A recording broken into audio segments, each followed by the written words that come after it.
Hi, everybody. My name is Zeb Wellborn, President and CEO of the Chino Valley Chamber of Commerce. Today, I am chatting with Josh Cross from the Atascadero Chamber of Commerce.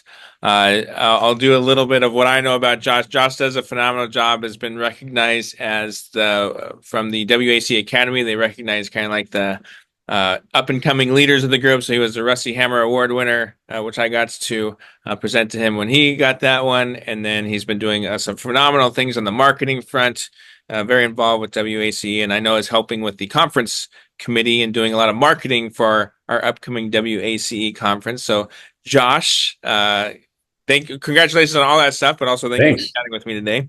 Thank you. And then the main thing that I want to chat about today is social media. We'll be doing a presentation on social media at the conference, and I wanted to just pick the brains of people who are doing social media well. And so you're one of those folks for sure. Before we talk about social media, though, I'd love it if you could just share a little bit about your background, maybe as it pertains to social media or marketing or how you got involved in the chamber. Well, thank you, Zeb. It's an honor to be chatting with you today. And, I have to come clean with something. I am not the social media guru in my office, but I work with some really amazing people that do that kind of work and do our marketing work. And, I'm happy to share with what knowledge I have about our approach and the way that we try and communicate our membership value to everyone. My background actually was not in chamber work, but in city and regional planning. I did that for almost 20 years in the private sector, working for cities all across California, helping them write their policy documents, their general plans, their specific plans, their architectural design guidelines. And so I'm kind of a policy wonk, but also a big part of those campaigns was getting the word out to the public to make sure that they were involved at every step of the process to capture their feedback and make sure that they were on board with the project. So I've had a little bit of marketing experience, for many years. And then in the chamber world, I just have been really inspired by WACE, the courses that they teach, um, and understanding that communicating the value of the work that we do is really, really important, almost just as important as the actual work we do. So that kind of summarizes me up to date. Yeah, no, excellent. And thank you for that. And I know that, like I mentioned, you guys do a really good job at the social media. I also know that I am speaking with the person that you probably alluded to, Jose, at the conference as well. So he and I will be kind of sharing the stage and talking about social media on that front. But I do want to say that last year they do the marketing awards for WACE. And so your chamber received was at least a finalist for a bunch of them and won a bunch of them. Yeah. So you're doing a great job at communicating that value. And so I guess I want to pick your brain on that front. So let's talk about how do you structure that in your organization? How are you communicating that value in its entirety across your marketing plan? And then we'll get more specific on social media later. Yeah, well, I think that what's important as chambers of commerce is to make sure that we are providing content and value based on the feedback that our members provide us with. So we do an annual business walk where we go out to the business and we survey, up to 500 businesses and ask them what their big challenges are. And we use that data to then kind of craft our messaging for the next year. And quite often it's very much the same challenges every year. And I think many chambers will have the same challenges, which is marketing assistance, workforce development, economic development, and just getting more foot traffic in their business. So that's kind of how we like frame our marketing approach for the year. And we have lots of tools in our tool belt here on how we do that. But without understanding what our members want, we wouldn't know what to say. Yeah, okay, so that's an interesting point. So tell me about this walk that you do. Is it your staff? Is it your board? Is it your ambassadors? Like, who do you get together to go and visit and do these surveys? Because 500 is a lot. And I know when we do business walks, trying to go out and connect with that many businesses isn't an easy task. So how do you structure that? Well, what ideally, what our goal is to have 100 volunteers, and we ask each volunteer to partner with another person, and we give them a list of 10 businesses to go visit. And we ask each team of two to ask, three or four pretty basic questions. How is your business doing? What do you do? Why do you like doing business in Atascadero? What challenges are you facing? And what could the chamber do to help improve your business? And then we ask if they're a chamber member. And so that data is compiled, and then we have this whole list of concerns and topics for us to focus on in terms of not only the communication that we do, but the work program that we do in the following year. Okay, cool. So you get that list, and you said it's pretty similar, and I guess we've had the same experience. We'll survey things. We get the sense of, after you've done it a few times, you kind of get a sense of what you feel like those things that are coming up. So you identify those things, and then what's the next step? The next step after that is we have our annual marketing meeting with our marketing team. We actually use a independent contractor to do our social media and our e-newsletters and our website. She used to work at our chamber, and now she's out on her own, and so she really understands the chamber world, which really helps. And so we meet once a year, and then after that, we have weekly Slack chats where we kind of go over what we're going to discuss for the week. And that seems to work really well. And so we're able to focus on, kind of current events, not just meaning chamber events, but what's happening in the community. We're able to identify a solution to a problem where we, might talk about, what grants are available if you're a struggling business looking to get some additional cash flow. We use, WACE articles. We use Cal Chamber articles and repurpose those. So we kind of identify what is the focus for that week and then push all that information out. Okay, so you have annual meetings, weekly check-ins, and so how's that system kind of working for you? Is that highly efficient? How do you feel like that setup that you have going? Because I feel like that's unique. How's that working for you? It works really well, and I think it helps that the team that we have with our contractor and then our in-house staff. I mean, everyone on our team knows how to do a Facebook post and how to do an e-newsletter and how to do minor website edits. So we've really focused on training our staff into all being marketing individuals, so we can kind of work on our own overcoming our own challenges in house.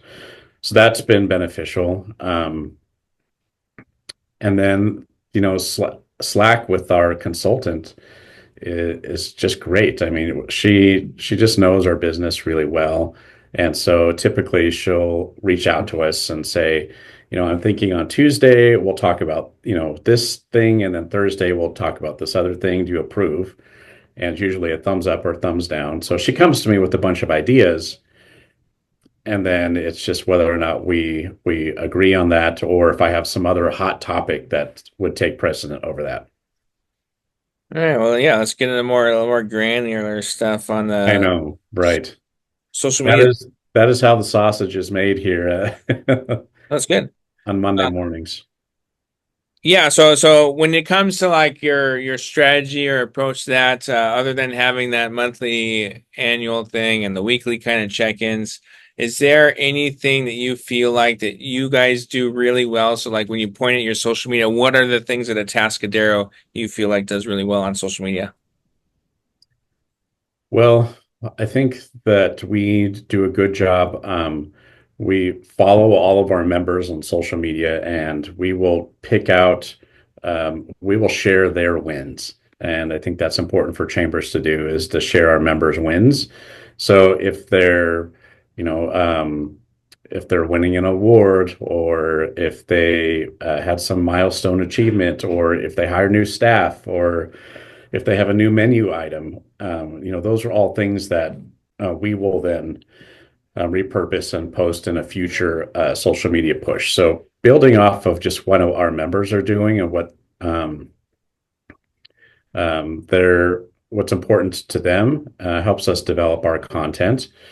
Um, and not only that, but it provides member value. So then at the end of the day, we can put in our CRM system, we talked about, Joe's restaurant and, the Wandering Blonde hair salon, so that all that data becomes really valuable during renewal time. So let me ask a question on that one. So you say so you're highlighting your chamber's post. You then put that into your CRM. What CRM are you using? We're transitioning to Growth Zone as we speak, but right now we use this program called Membership Works. Okay. So you're putting that in that thing, and that helps out with your membership renewals. So like, how do you articulate that? Like that you've done that. So you're gonna call them up on the phone and say, "Hey, you did this," or you send them a link, like, "Here's an email of all the stuff that we've sent to you." How do you communicate that value of sharing their social media content? I will say that with our current process and our current software limitations, we really only have those discussions if there's a problem with renewing the membership.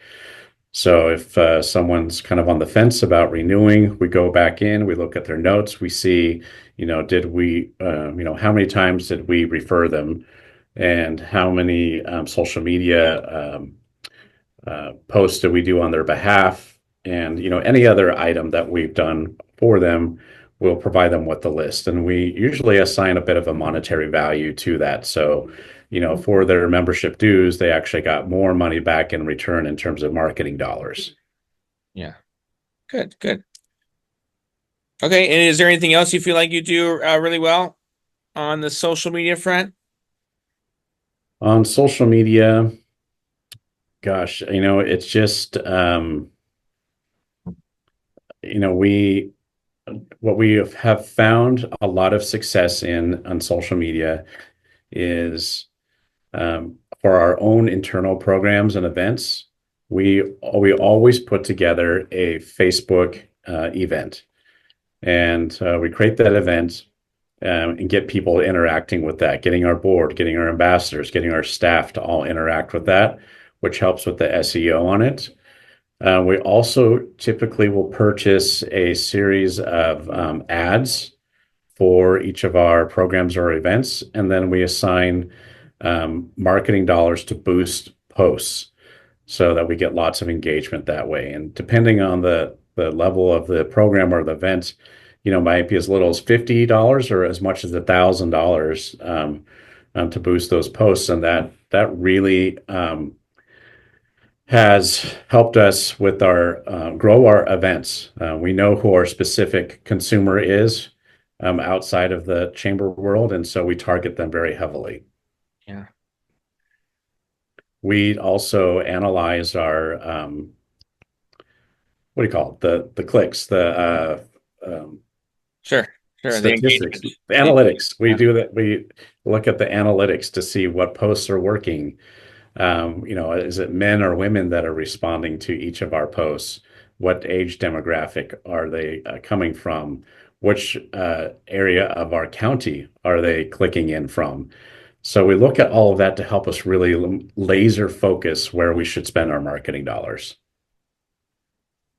Good. And then when you're doing those boosted posts, are you only in boost? Like as you mentioned, you started like a Facebook event page. Are you boosting that event page, or are you creating like specific advertisements for the stuff that you're doing when you're boosting posts? We'll do both. So I will say we create the event and then we will create anywhere from 2 to 4 ads that are, approved by Facebook and then boost those ads.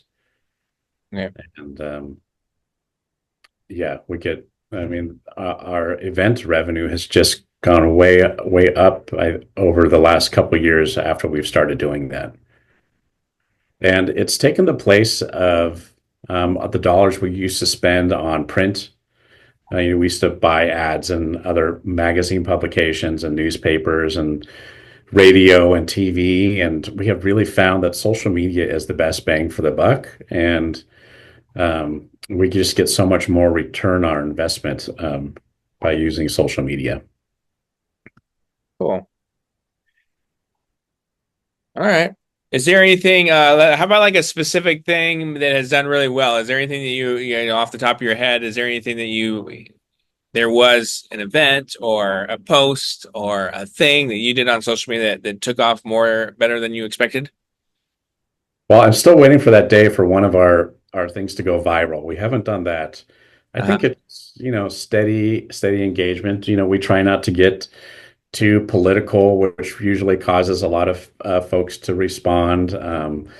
And so I don't see us having like, it's the little things that people react to the most. Like we have a pie place downtown, and they were talking about what flavors of pie they were going to have for Thanksgiving. And that post did so well because I think everyone just wanted to know what kind of pies were available for Thanksgiving. So of course we told them, how many people clicked on that post and how many people liked it. So that information can be useful. Um, that I think that's part of it. I think with social media, your strategy should be consistent. For us, we do two posts per day, Monday through Friday, and sometimes we'll do a third post on Wednesday. And that's what works for us. It may not work for every chamber. I know that we also are doing the marketing for WACE for the conference, and we are doing three posts per week for the conference, and one of them we're doing on Sunday evenings, like around 5 o'clock. We figure like that's when people are maybe just hanging out on their phone and relaxing, and that is a good time for engagement for WACE. So everyone's going to have a different market and a different niche on where and when to do their posts. Okay, good. And then let me ask you one more question. Like I just mentioned, you've Atascadero won a bunch of marketing awards and things like that. Is there anything you want to share that you feel like that you feel like you guys have implemented that has helped guide you along that path to be identified as somebody who's doing marketing really well for the chamber industry? Well, what I like to say is you absolutely have to be brilliant in the basics. And for us, that means you have to have a killer website. You have to have regular e-newsletters, and you have to do social media. And the website is also really important because it's your number one marketing asset that you have. It's in our community, the chamber website is, I think, the third most popular website in Atascadero.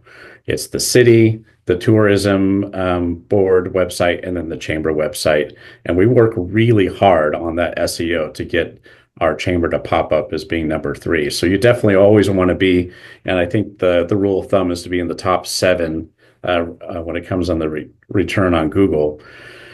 But your website has to be, I mean, we put a lot of time and effort into it. We refresh it every week, and we're constantly looking for ways to add content to make sure that, our uh, all our programs and events are depicted correctly, and that everything is constantly changing. Unfortunately, I see a lot of chamber websites that are very static, and maybe they haven't been updated in a year or longer, and the information is old. And I just know how important it is to have that relevant information because for our business community, if anyone's like me and you wake up at 2 a.m. and you're like, I've got this great idea. Where should I go to learn how to open a business in Atascadero? That resource is easily available on our chamber website through our business startup guide. So having that data available to your membership, to your community, at just, at their fingertips. So it's easy to find, easy to navigate. That we put a lot of time and effort into making sure that that happened. But continuing to be built really in the basics, your e-newsletters, for us, 2 per week seems to work well. Some chambers, maybe one is enough. We just have so much content um, and so much information to share that doing two, one allows us to have one that's maybe more um, allowing us to share information that you can't find anywhere else. And then one is maybe more event and program driven. And so that's our approach, is to do those 2 e-newsletters for a week. And then we do 10 social media posts every week. So that's the third basic. Awesome. And then moving on after that, so we have, what we call our powerhouse marketing moves. And that includes the boosted posts. We do monthly articles in a local magazine where I write an article in there where we list all of our new members and we talk about a hot topic. We do hero videos for our chamber um, to promote our community and our events. We have our destination guide. We have a whole sticker campaign because we want to see people being proud to be Atascadero residents. So we have all these great stickers that just allow people to show their Atascadero spirit. In our member renewal letters, that's another marketing touch that folks can utilize. We always include program flyers or stickers or something like that. And then finally, we've really been leaning into our chatbot on our webpage as another marketing tool so that if people are maybe shy to call, or if they just have a quick question, we have a chatbot that we answer, not quite live, but within a short period of time. Awesome. So that's kind of moving beyond the basics, but those are important marketing tools in our tool belt. Yeah, so it's excellent. I love those suggestions, ideas to do that. Is there anything else you would like to throw out there? Like I said, we'll be talking about social media for the win as the topic of the presentation. Is there any other last pieces of advice that you'd like to give to our chamber industry or chamber colleagues? I just want to circle back again and say, we definitely want to provide that information that they can't Google on their own and they can't find anywhere else. That is a big piece of our value as chamber organizations. So you can't do that every time because you still have to promote your gala and your different workshops that you do. But provide that information that can't be found anywhere else, and just to be a trusted resource. And that's something that we are always working on. How can we build trust with our members in our community through our marketing efforts? And so I would say I will leave everyone with that, to just focus on those 2 things. Awesome. Well, Josh, thank you so much for chatting with me today. As I mentioned, it's been fun watching you through WACE. It was an honor to give you that kind of recognition for the Thanks. great work that you've been doing, and it's great to see all the stuff that you're not only bringing to your community, but also to the industry as well. So, just want to say thank you, and it's a pleasure. It's been a pleasure getting to know you. Likewise. Thank you, Zeb.